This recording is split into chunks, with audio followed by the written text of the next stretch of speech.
Today on episode number 456 of the Teaching in Higher Ed podcast, Mobile, Mindful Teaching and Learning with Christina Moore. Welcome to this episode of Teaching in Higher Ed. I'm Bonnie Stahoviak, and this is the space where we explore the art and science of being more effective at facilitating learning. We also share ways to improve our productivity approaches so we can have more peace in our lives and be even more present for our students.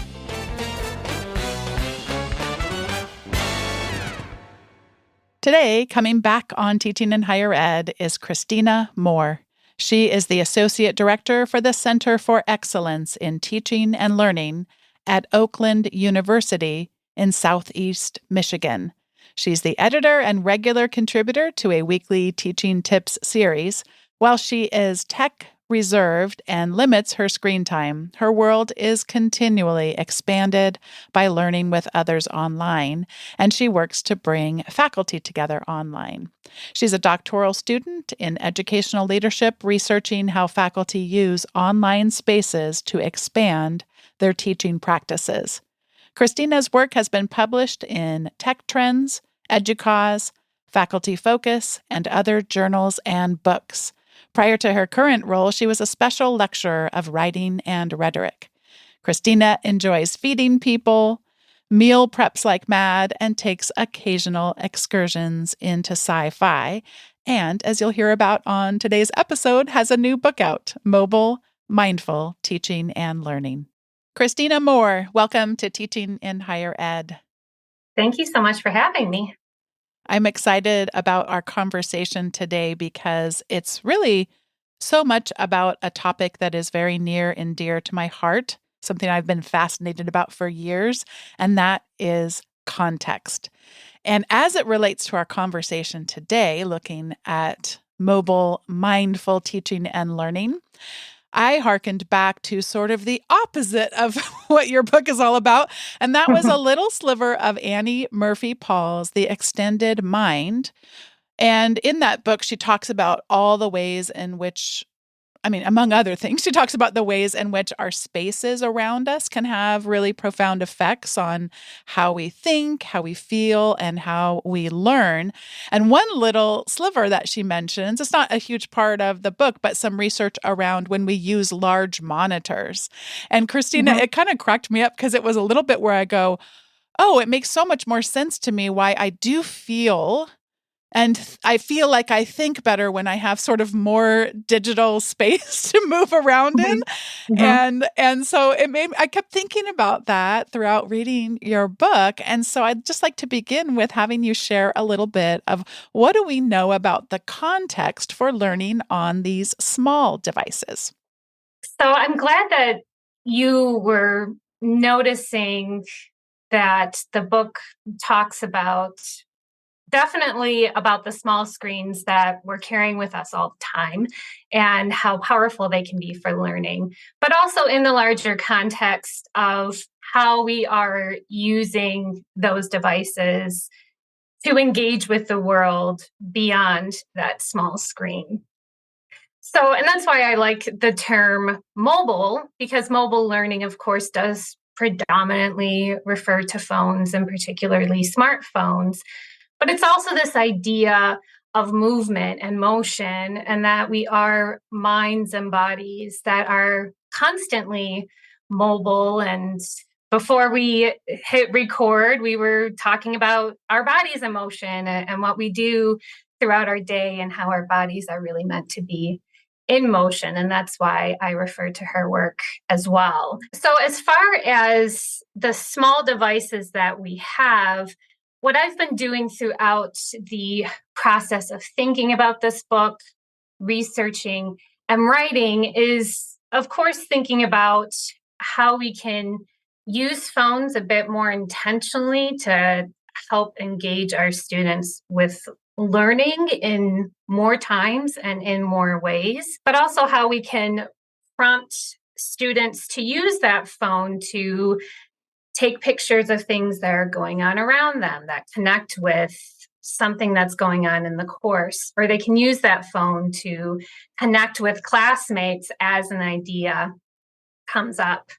So I think the first and smallest answer that I would give about how we think about context and space and how to best use our phones is that when we think about the type of learning that can happen on a phone, the most significant element has been to just think in smaller chunks.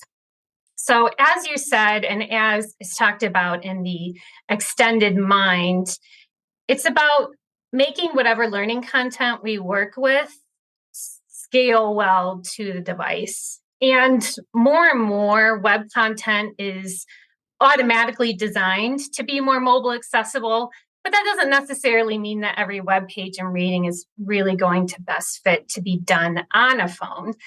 So I think by us as instructors taking more time to think, what's the smaller element here? How can I break this really complex and interesting idea and start to break it down into its smaller pieces and then help students build them together?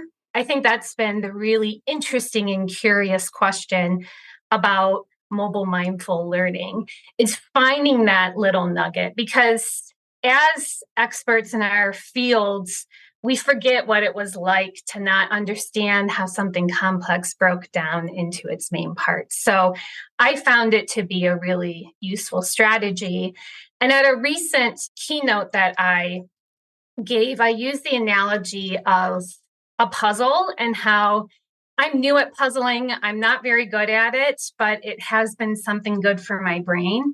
And when I first open a puzzle that's 500 pieces or more, I say, I have the immediate response of, there's no way I can do this. I am probably going to give up on this in 20 minutes and be frustrated because all I see is just this jumble of pieces that doesn't seem to fit in any way. There doesn't seem to be any relationship or order. But then I calm down and I say, okay, I'm just going to start making piles, start doing the edge pieces, all of those strategies that we learn throughout our lives. And then I try, even if there's like 3 pieces that go together, I'm like, okay, that is a pattern. I'm going to go with that. And then the more of those smaller chunks that I put together, of course, I start to see how those chunks fit with other ones. And then they keep building up and building up and building up. And then before you know it, you have a full picture and you never anticipated to get that far. And so that analogy has really resonated with me as an instructor when it comes to thinking about, okay, how do I use these phones to really help students? It helps me to try to break it down into the smaller chunks and think about how students can engage with that in a really accessible way on their phones wherever they are. So finding those small little entry points has been really important for me. And I find that even if there's only 2 or 3 really savvy mobile learning things I'm doing with students each semester, that it's still a really powerful step in the right direction that will just keep growing exponentially with every class I teach. You don't start out by teaching us how to teach. You start out by teaching us, or perhaps also inspiring us, trying to ignite within us maybe some things we haven't thought about in terms of our own learning and some of the affordances of these smaller devices. And I know you wrote an entire book on the subject, so we won't have time for you because you really do such a splendid job of orienting us toward this device that maybe we haven't necessarily thought about in that way. So if you had, I'm going to force you to just pick 2 or 3 where you think might be good places for people to start to ignite their own imagination around these smaller devices that so many of us have in our hands and what they can do for us as learners.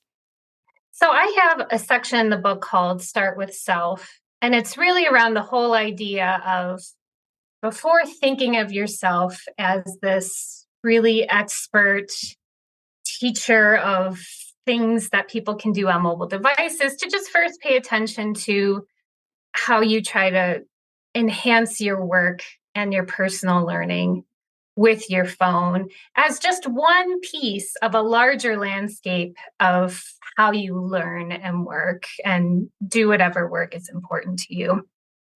So, I mean, that would be the one thing. And that seems really vague. So I can add a couple of those things, but really paying attention to when do you feel happy and productive and like your phone is really helpful for you in learning something.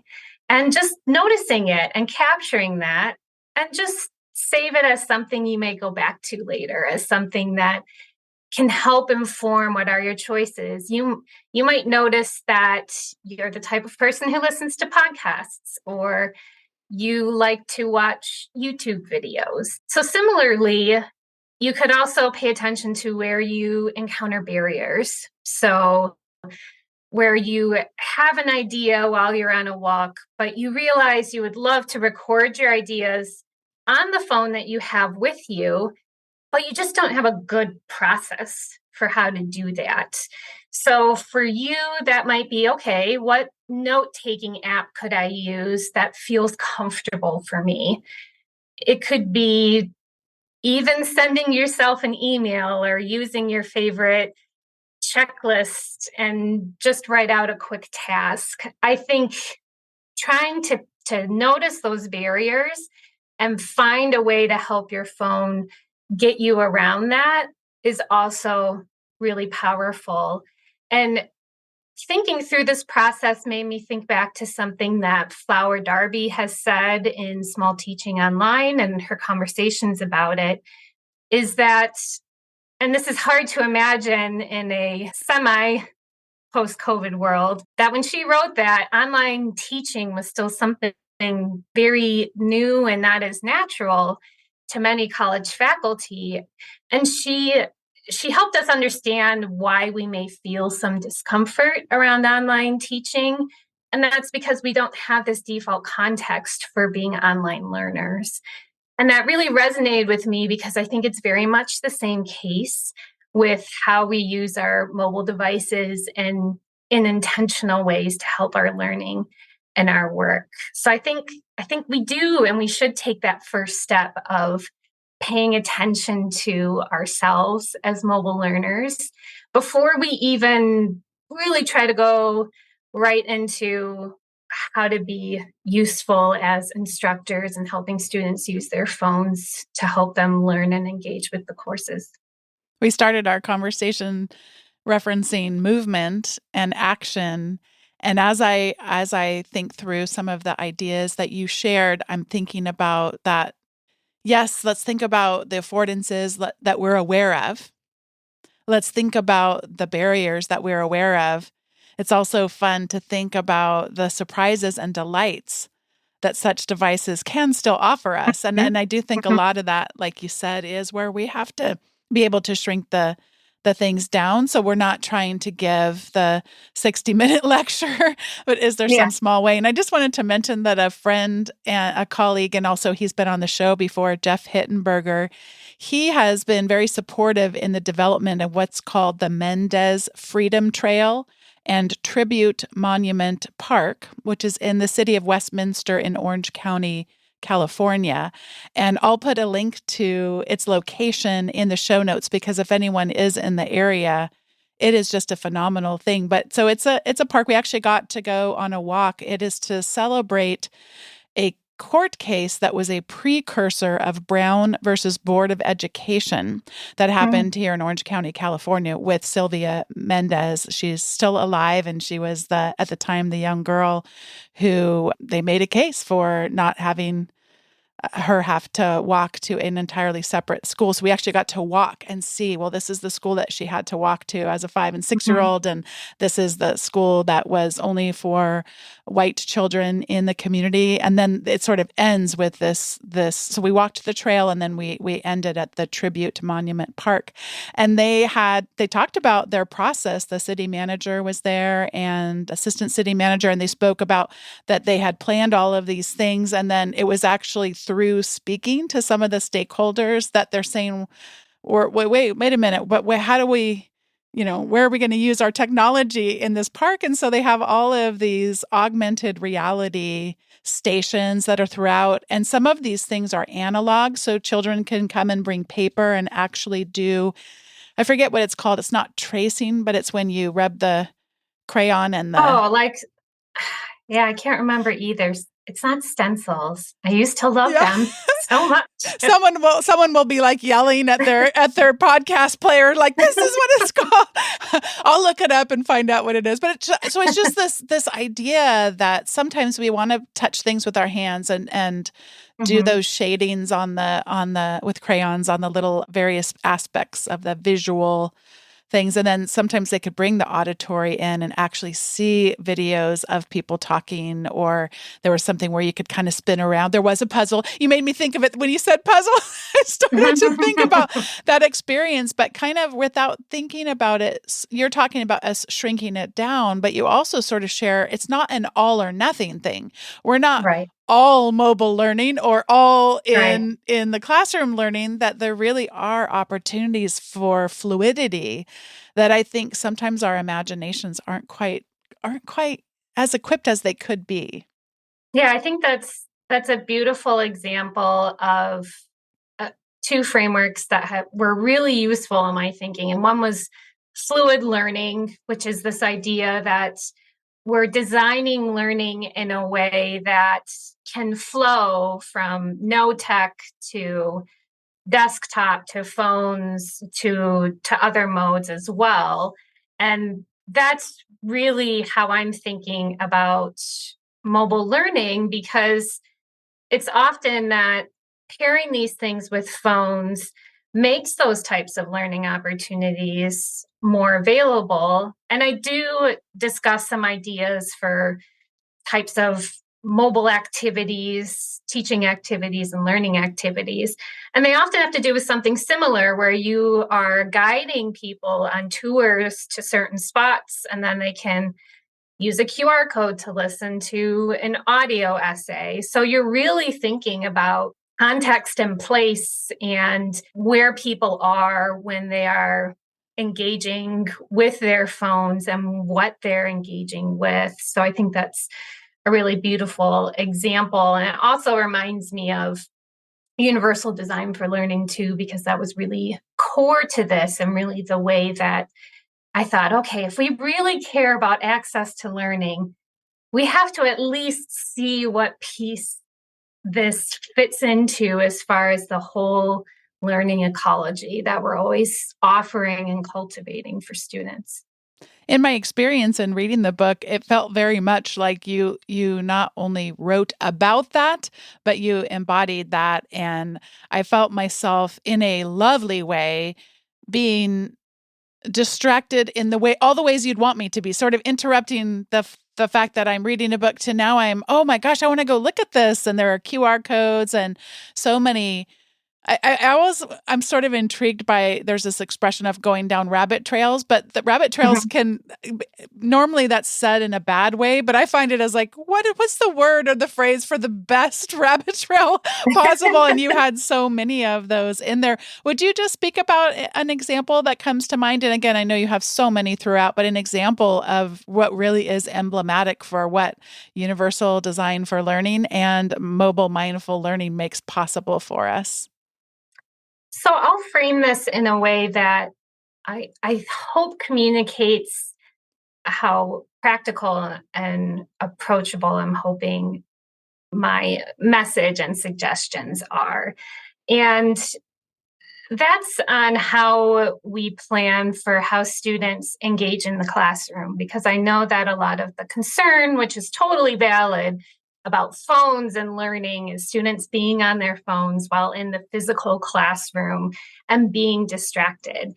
And that's, to be totally clear, that is not a problem I solved in this book. Wait a second. I think that would have been right on the cover and in the title if I had somehow solved that problem. I cannot claim that yet. I hope that comes after me. But one practical suggestion I would make is, if you have some sort of handout in the classroom, something that you know students will need to work on to perhaps work in groups or work individually. As you're alluding to, people may be surprised that I'm still encouraging people to at least make a print-based or offline option available to students for a variety of reasons. They may not want to be distracted, because I honestly think that's the case with a lot of students. They have a love-hate relationship with the distraction their phone gives them, just like the rest of us. So I'm still a proponent of offering print handouts when possible, so that students have that choice to be offline and to work in a tactile way with whatever learning task is in front of them. But what I would recommend along with that is at the bottom of that handout, providing a shortened URL to where they could have a digital version of this, because there are plenty of students who will want to take really detailed notes and be able to organize them and see them in a very specific way. So they will want to use their devices. And then to also put a QR code on there, which, if people still feel like, oh, QR codes, we're actually starting to see them a bit more, because one, they're much easier to read with your phones than they used to be. For the most part, you normally only need your camera, your phone camera. It will read it automatically. And then they're really easy to create as well. You normally don't need a program anymore. You can just right click in the web page and it'll say create a QR code image of this, and then you just pop it in. So I think by putting that into certain handouts, and this might be trying it out once, then you also have a mobile option for if they know that they just want to look through something and that they're mostly going to be talking, or they may want to write notes in their own notebook. They just need to sort of follow along.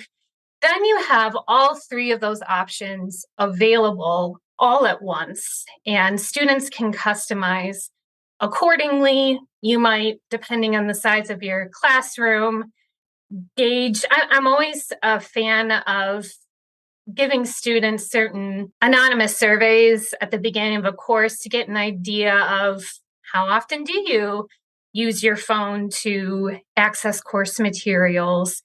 Do you plan on bringing a laptop to class? Because this gives you an idea of how many print handouts you might need or can expect to give out, or whether most of your students will have these technologies and whether they'll want to use them or not. So I would say that's one smaller example that feels like one thing, but it kind of helps you see how a little bit planning ahead makes students feel like they have more choice and agency in how they actually carry out the activity.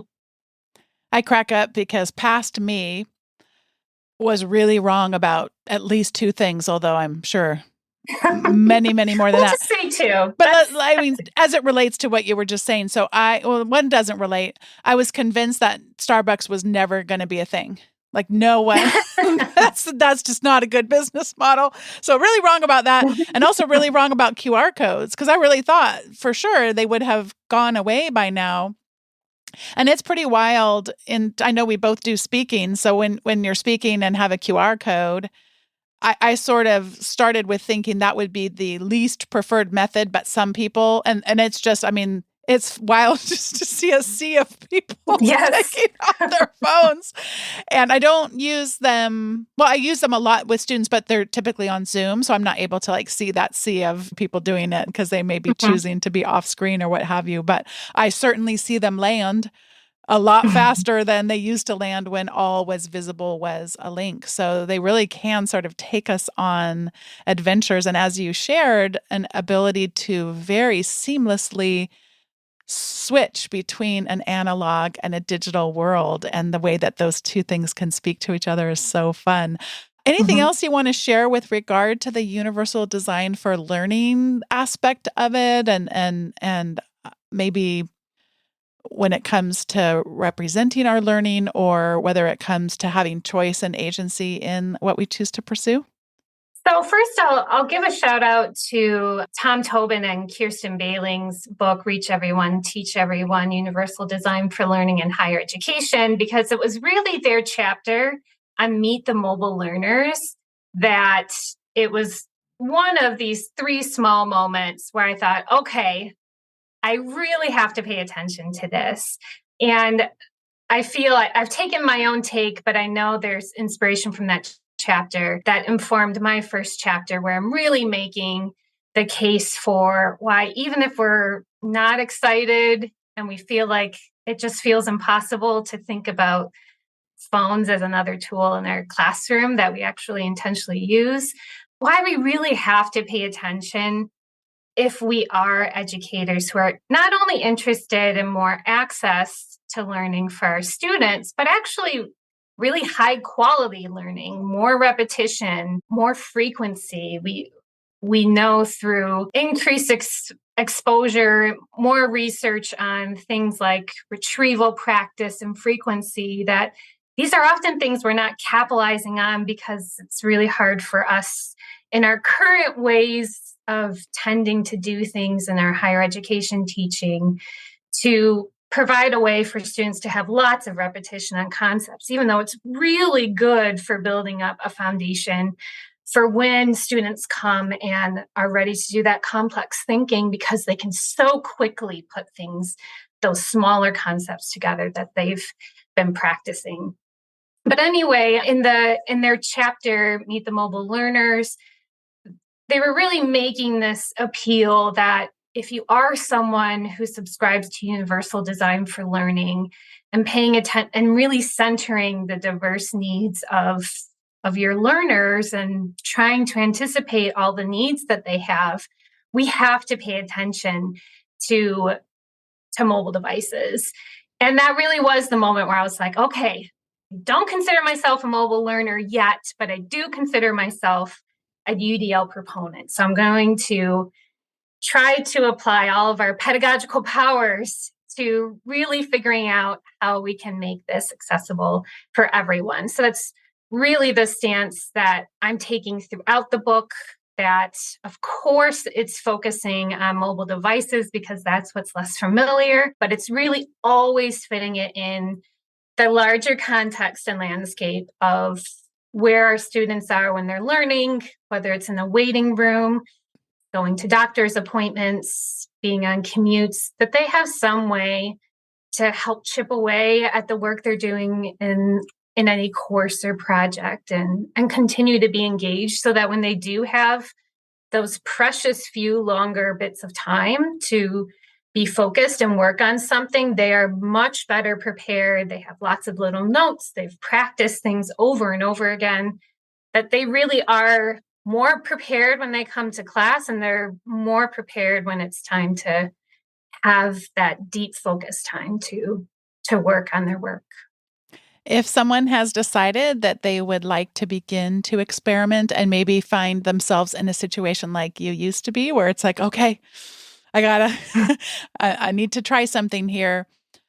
What would be a good first few steps for someone to just begin to take?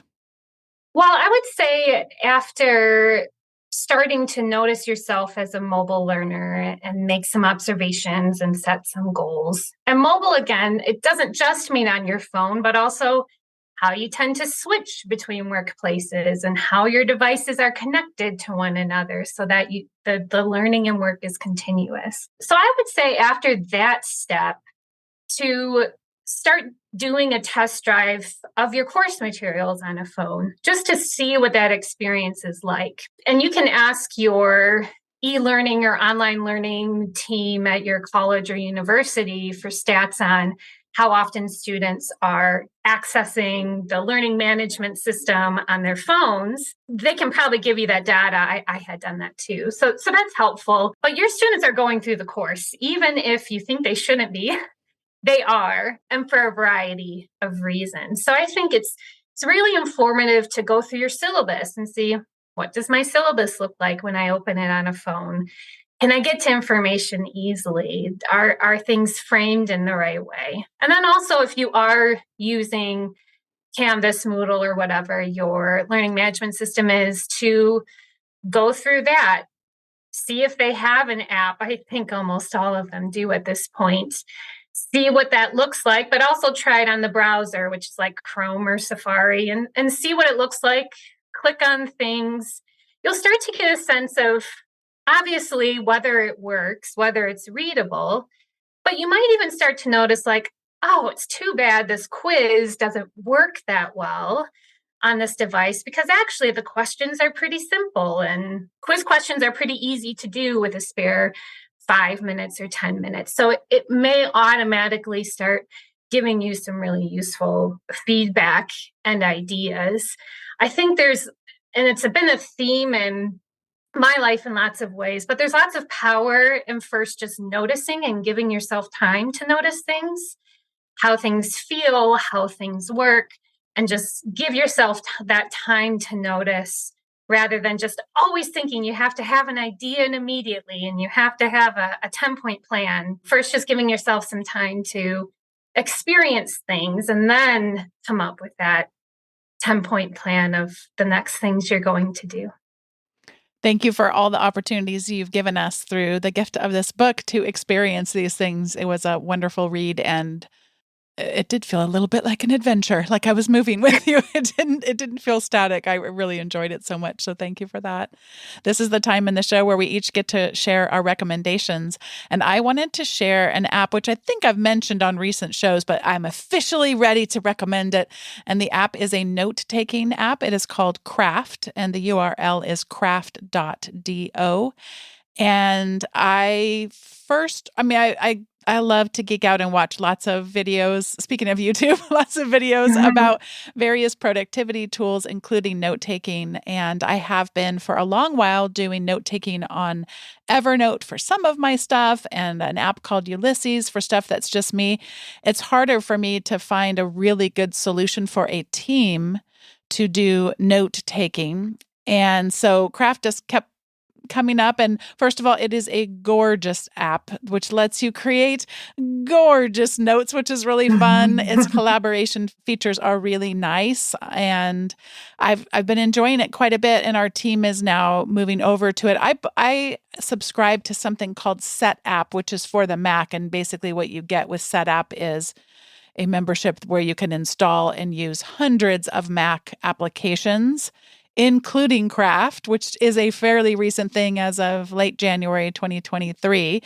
And so I mean, Setup is, I'm not recommending it today, but if you are on a Mac, is definitely worth a look because of the apps. I should probably do a blog post just on which apps I make use of every single day on my computer that are available as part of the Setup membership. But Craft is a membership, and they now have a mobile version of it, and they also have a Windows version of it and on iOS. So you're really getting most of your bases covered with the software that they're developing. And we've been having so much fun just collaborating and engaging. They don't have what are called Kanban boards, this project management thing where you can kind of see where things are. Some of you might have used Trello before, where you're literally dragging these cards from one phase or one category to another.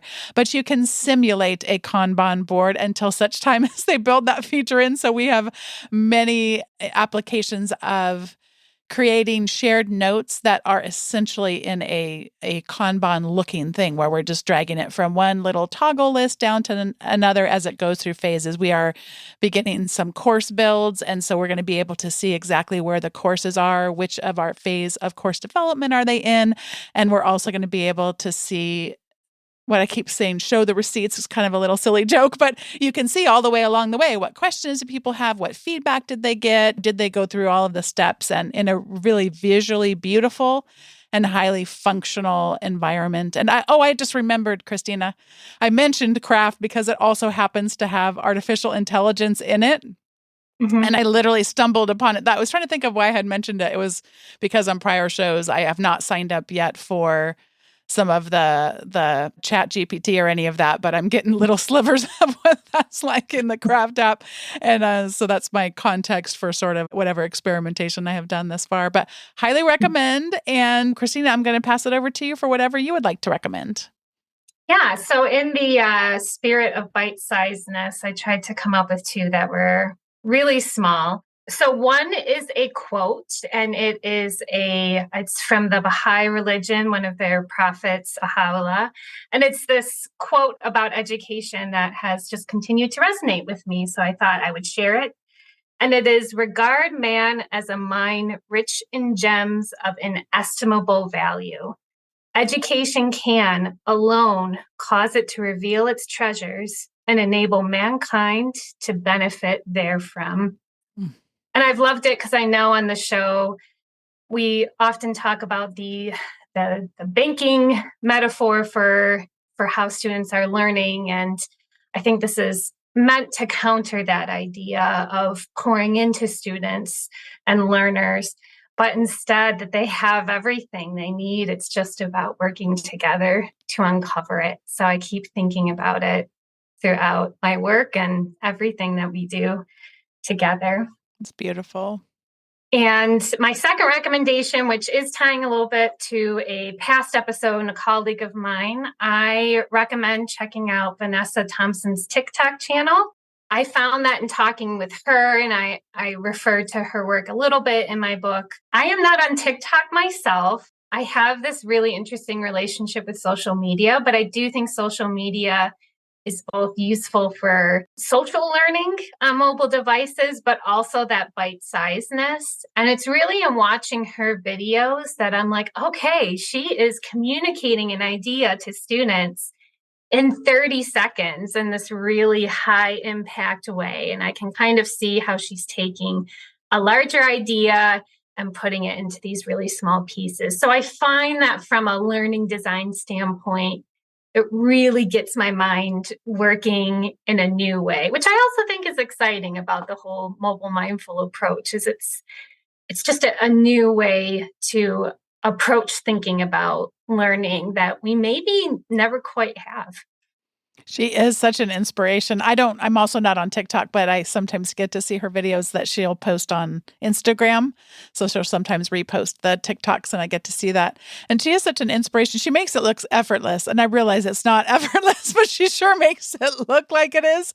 I do think there is something to say of getting into a vibe, though, that it may not be quite as hard as those of us that are more novice at it think that it is. I sort of think as we get into a rhythm of things, then we are able to get some, not just time savings, but also we can get into the mindset of what is it like to create one of these things and perhaps put a little bit less pressure on ourselves because we have some past successes to build upon. So she's a wonderful inspiration. And what a beautiful quote. Thank you so much for that very generous and necessary quote. Christine, it's been so lovely to have read your book. Thank you for the gift that it was I was going to say read it early, but I think it's already been out. So I didn't necessarily get it. Maybe I got it a smidge early, yes. But what a pleasure it was to read it and then to get to prepare for and then have this conversation with you. Thanks a lot, Bonnie. It's been great I've been going through it with words on a page for so long that this is one of the early opportunities to really speak it out as well. So it's been so great to talk with you. Thanks once again to Christina Moore for joining me on today's episode of Teaching in Higher Ed. Today's episode was produced by me, Bonnie Stachowiak. It was edited by the ever-talented Andrew Kroger. Podcast production support was provided by the amazing Sierra Smith. Thanks to each of you for listening. If you've yet to sign up for the Teaching in Higher Ed weekly update, you'll get all the recent show notes from the most recent episode, along with some other goodies that I don't share in the main show notes page. Head on over to teachinginhighered.com/subscribe. Thanks for listening, and I'll see you next time.